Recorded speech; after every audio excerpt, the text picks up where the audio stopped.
Hi friends, welcome to Kiriti's gallery. Today ఇంకొక సరికొత్త రెసిపీతో మీ ముందుకు వచ్చాను. ఏంటంటే విజయనగరం స్పెషల్ ఉలవకట్టు.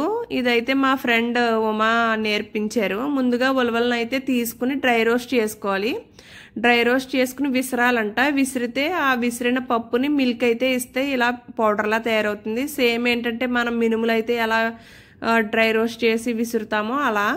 ఇప్పుడైతే ఇది 3 టేబుల్ స్పూన్లు తీసుకోవాలి.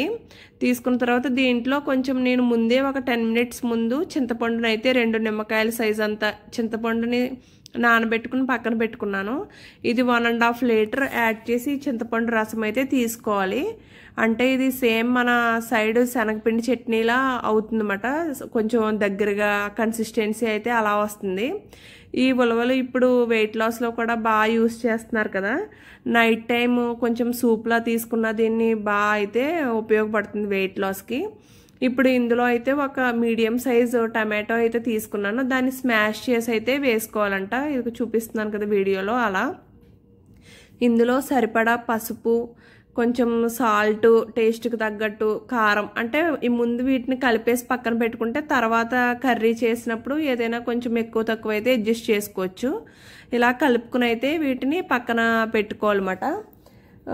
ఈ రెసిపీ అయితే నాకు 2 to 3 టైమ్స్ ఆవిడ ఇచ్చారు. నాకు అయితే నచ్చింది. ఇది నేను యూట్యూబ్ ఛానల్ రీసెంట్గా స్టార్ట్ చేశాను కదా, నేను మా వ్యూయర్స్ కూడా షేర్ చేస్తాను చెప్పమంటే చెప్పారన్నమాట. అందుకు ఈరోజు మీకైతే షేర్ చేస్తున్నాను ఈ రెసిపీని. ఇది రెసిపీ అయితే చాలా బాగుంది. ఇది వింటర్, వర్షాకాలం, శీతాకాలం అయితే అంటే ఉలవలు వేడి కదా, అందుకు ఈ టైంలో చేసుకుంటే చాలా బాగుంటుందంట నైట్ టైము. మీరు కూడా ఇలా ట్రై చేయండి. నాకైతే ఈ రెసిపీ పర్సనల్గా అయితే చాలా ఇష్టం, చాలా టేస్టీగా కూడా ఉంటుంది. ఇప్పుడైతే ప్యాన్ తీసుకుని ఆయిల్ అయితే వేసి కొంచెం తాలింపు వేయాలి. ఇందులో ఆవాలు, జీలకర్ర, ఎండుమిర్చి, వెల్లుల్లి, కరివేపాకు, ఇంకా పచ్చిమిర్చి, ఆనియన్స్ అయితే ఫ్రై చేయాలి. మేము ఇంట్లో ఈ నువ్వుల నూనె అయితే వాడతాము, గానుగ పట్టించింది. అందుకే ఆయిల్ అయితే ఇలా పొంగులా వస్తుంది. మామూలు నూనెతో కూడా చేసుకున్న చాలా టేస్టీగా అయితే ఉంటుందంట. మేము రెగ్యులర్గా వాడేది ఇదే కాబట్టి అందుకు నేను ఇదే వాడతాను ఇంట్లో. అందుకు ఇప్పుడు కూడా ఇదే యూస్ చేసాను అనమాట. ఇప్పుడు ఆనియన్స్ అయితే మరీ క్రిస్పీగా రావక్కర్లేదు, కొంచెం మనం మరీ బ్రౌన్గా రావక్కర్లేదు, క్రిస్పీగా ఉంటే సరిపోతాయి అన్నమాట. తర్వాత ఇందులో ఇవి అలా ఉన్నప్పుడే కొంచెం లైట్గా ఈ ఆనియన్స్ కొంచెం త్వరగా కుక్ అవ్వడానికి కొంచెం సాల్ట్, ఇంకా పసుపు అయితే యాడ్ చేయాలి. మాకు పసుపు వెయ్యందే మగవాళ్ళు కర్రీ తినకూడదు అని ఒకటి ఉంటుంది అన్నమాట.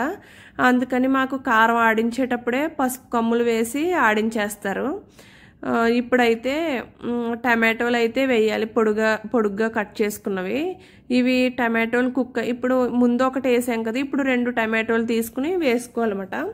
ఇప్పుడు ఇవి కుక్ అయ్యే వరకు అయితే మనం కుక్ చేసుకోవాలి. ఇదిగో ఆయిల్ పైకి అయితే వచ్చింది కదా, ఈ టైంలో మనం ముందుగా రెడీ చేసి పెట్టుకున్న ఉంది కదా ఉలవల్ది పౌడర్, చింతపండు రసం గుజ్జు పెట్టింది, అదైతే ఇందులోకి అయితే యాడ్ చేసేసుకోవాలి.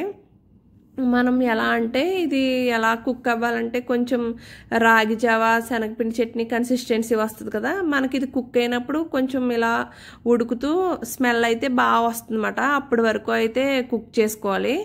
దీనికి చివరిలో ఏంటంటే కొంచెం ఉడుకుతూ దింపేస్తాం అనుకునే టైంలో చిన్ని బెల్లం ముక్క, మనకి పులుసుల్లో ఎలా వాడతామో అలా దీంట్లో కూడా చిన్ని బెల్లం ముక్క అయితే వేసుకోవాలి. ఎందుకంటే మనకి బెల్లం అనేది టేస్ట్ని ఎన్హాన్స్ చేస్తుంది పులుసు కూరల్లో. అందుకు కంపల్సరీ నేను పులుసులు పెట్టినప్పుడు చిన్ని బెల్లం వేస్తాను. దీంట్లో కూడా అలానే వేసుకోవాలి. ఇలా బాయిల్ అవుతుంది కదా, ఇలా కుక్ అయినప్పుడు ఇంకా లాస్ట్లో మనం చూసుకుని కొత్తిమీర వేసుకుని లాస్ట్లో ఇంకొకటి ఆయిల్ కూడా అంటే యాడ్ చేయాలి. ఇది కూడా టేస్ట్ బాగా వస్తుందంట. చూడండి, ఇప్పుడు కొత్తిమీర అయితే యాడ్ చేసేస్తున్నాను. ఇప్పుడు ఈ టైంలోనే మనం కొంచెం సాల్ట్ కూడా చెక్ చేసుకోవాలి, సరిపోయిందా లేదా అన్నట్టు. చెక్ చేసుకుని ఆయిల్ కూడా యాడ్ చేశారు కదా, ఆయిల్ వేయడం వల్ల కొంచెం టేస్ట్ అయితే బాగుంటుందంట. ఈ వీడియో ఇంతటితో అయితే కంప్లీట్ అయింది. మీరు కూడా ఈ రెసిపీని ట్రై చేసి కామెంట్ బాక్స్లో కమెంట్ చేయండి ఎలా వచ్చిందో. ఈ వీడియో నచ్చినట్టయితే please like, share and subscribe to Kiriti's gallery.